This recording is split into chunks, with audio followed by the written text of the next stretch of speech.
Well, good morning, you beautiful people. On this episode of Farming Ain't Easy, we get a lot of questions about why we put up hay the way we do, primarily why we run triple mowers, and why we rake and the configurations we do. So essentially, why we put up hay the way that we do. We're going to answer those questions today. Watch this.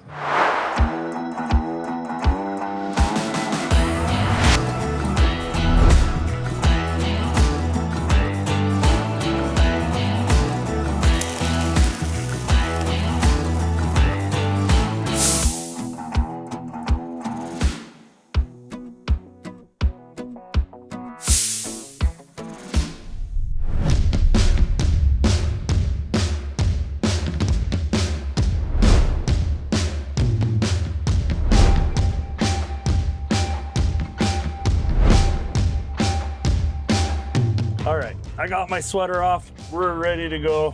Got a bit of headlands done. Well, more than headlands.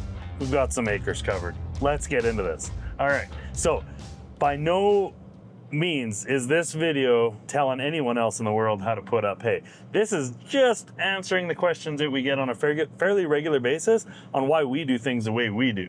The way we put up hay is a lot different than the hay put up in even northern Alberta. We're in southern Alberta, let alone the way hay gets put up in Arizona or Florida or Ontario or New York. It's going to be different everywhere. What works for us. So if you're a cattleman or a hay producer, farmer in our area, this is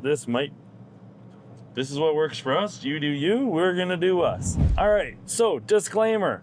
We are farming in the foothills of Alberta. Our elevation here ranges from 38 to 4,000 feet and higher. So we are not in a humid area. That's a big detail when it comes to putting up hay. There are people that have to ted their hay in order to get it to dry out. A lot of people in Europe have to ted their hay. Even lower elevation areas like the lower mainland in BC, Ontario, Canada, Florida, places like that, they'll have to ted their hay. But we don't typically have to ted our hay, so that's a big one for us. But let's back up a step.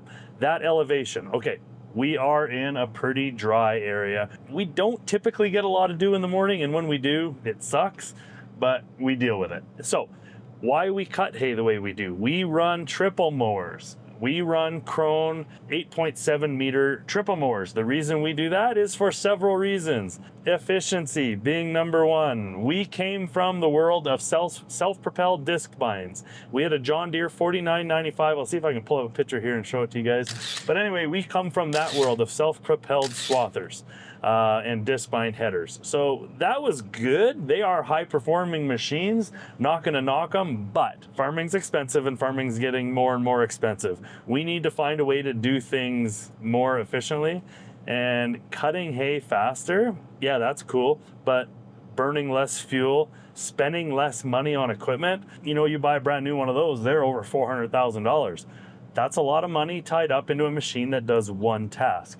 We love our idea of triple mowers because we are cutting twice the width at the same or faster speed as the self-propelled disc bind, and we don't have as much money tied up in a machine that only does one job because we take the triple mowers off and we can cut hay.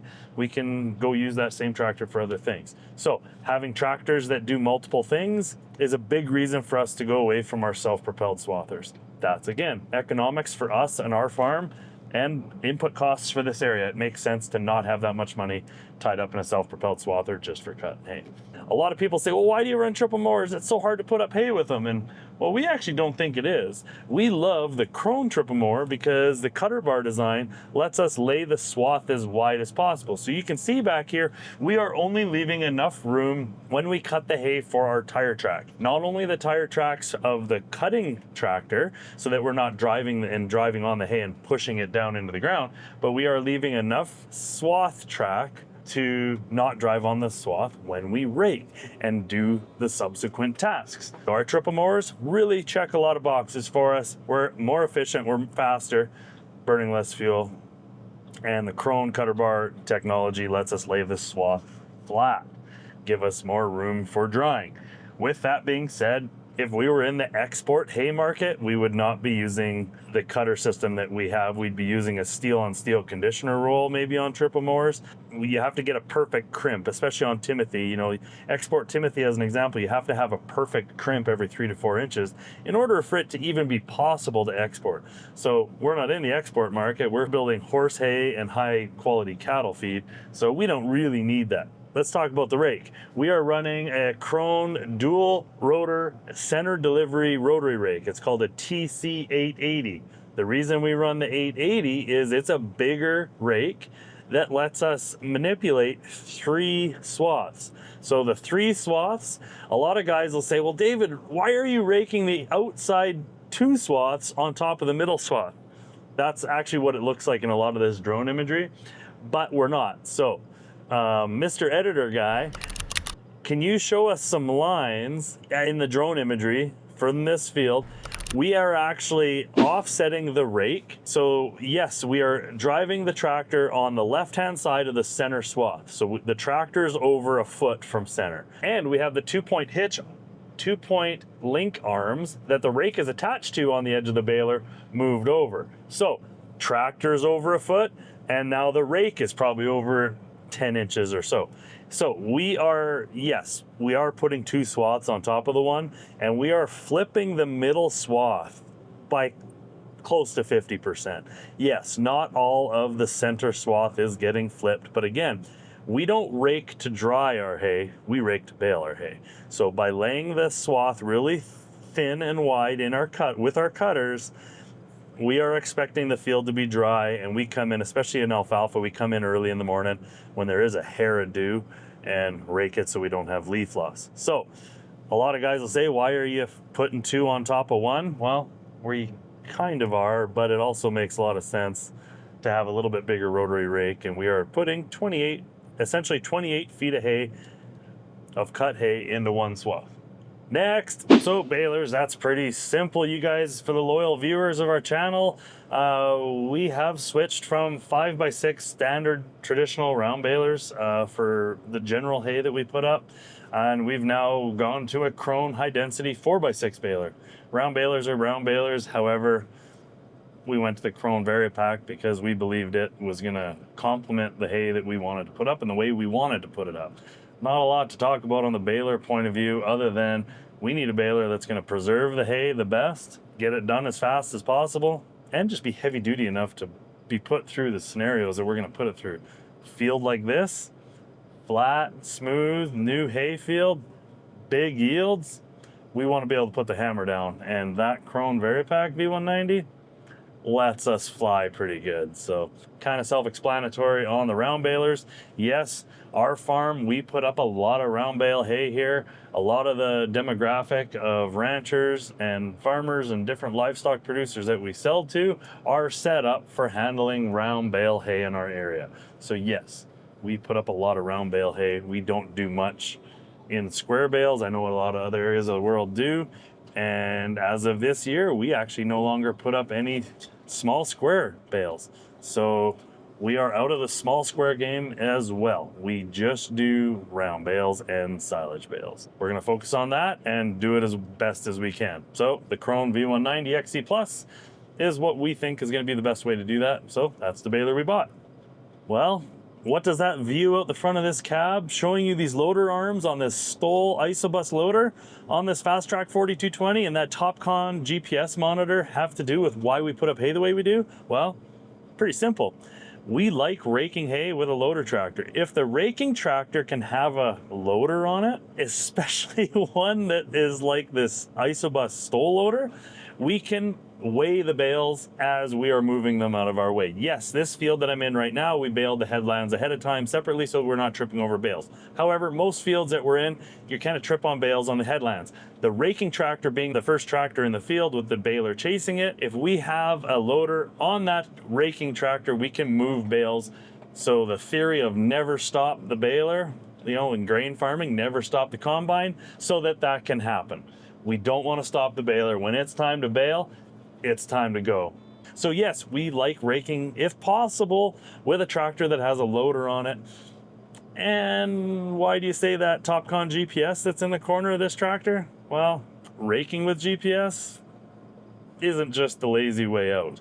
If you were to drive this tractor manually and you were weaving down the field, you're only going to be able to drive that tractor manually within a couple inches of where you want it, versus GPS, we probably are sub-inch accuracy. So yes, we rake with GPS as much as possible so that that rake can do the best job possible and flip as much of that center swath as possible, let alone following the gaps in the swath that the cutters left behind, so we're not driving on swath, pushing that swath into the ground. But another thing, why do we use JCB Fastrac 4220s? You see a lot more of those on the channel lately. Well, it's because we love them. One of the reasons we love them is we can hook them up to any implement on the farm, and the 4-wheel steer. Yes, they're going to be overkill for things like what we're doing today, raking. Yeah, we don't need 235 horse for what we're doing here today, but the fact is we love the 4220 platform because it hooks up to anything on the farm, anything. So if one tractor is available here but it's not here, we'll go use that one. There's not a compatibility issue,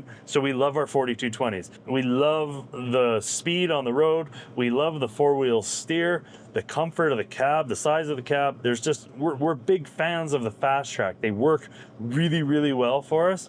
So that's why we run Fastracs. But this video is more about the specific haying equipment, but we got to just throw that out, that's why we use Fastracs. We love them. All right, why do we run a no-till drill? I'm not going to go down that road too far because that's a deep rabbit hole. We run a no-till drill because they work for all of the different types of seeding that we do. Gonna cap it at that. However, why did we go with a 6.5-inch spacing drill?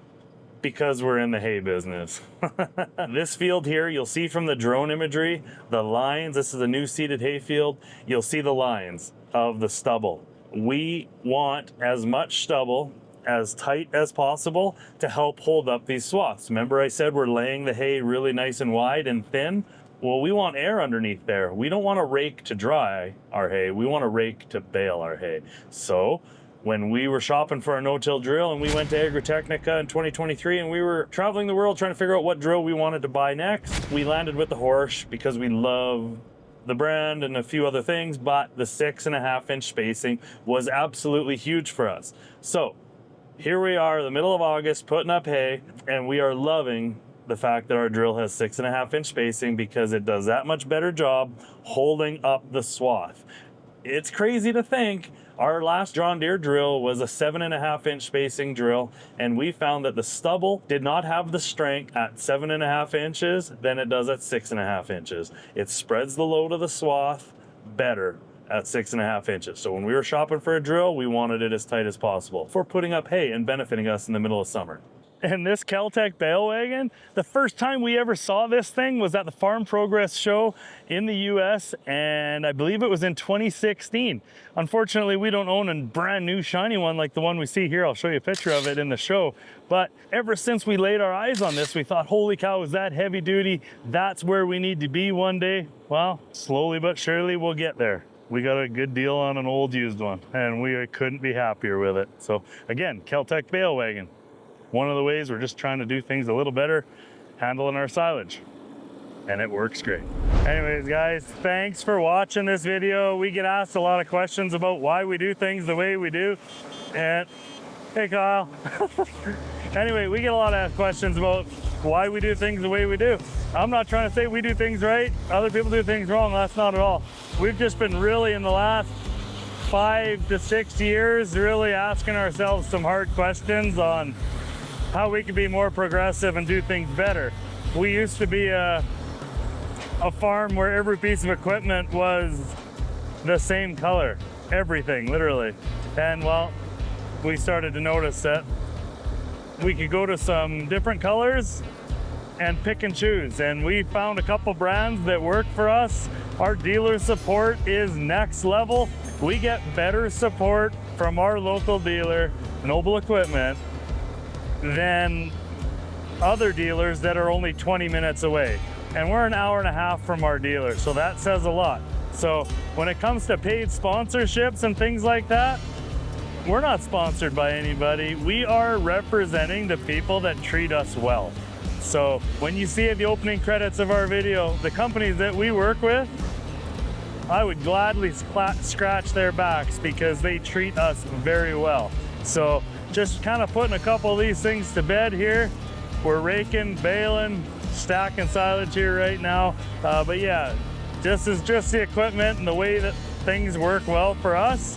I'd love to hear in the comments how things work for you, because we're always looking for bigger, better ways. This is just what's working for us right now. So thanks guys for watching.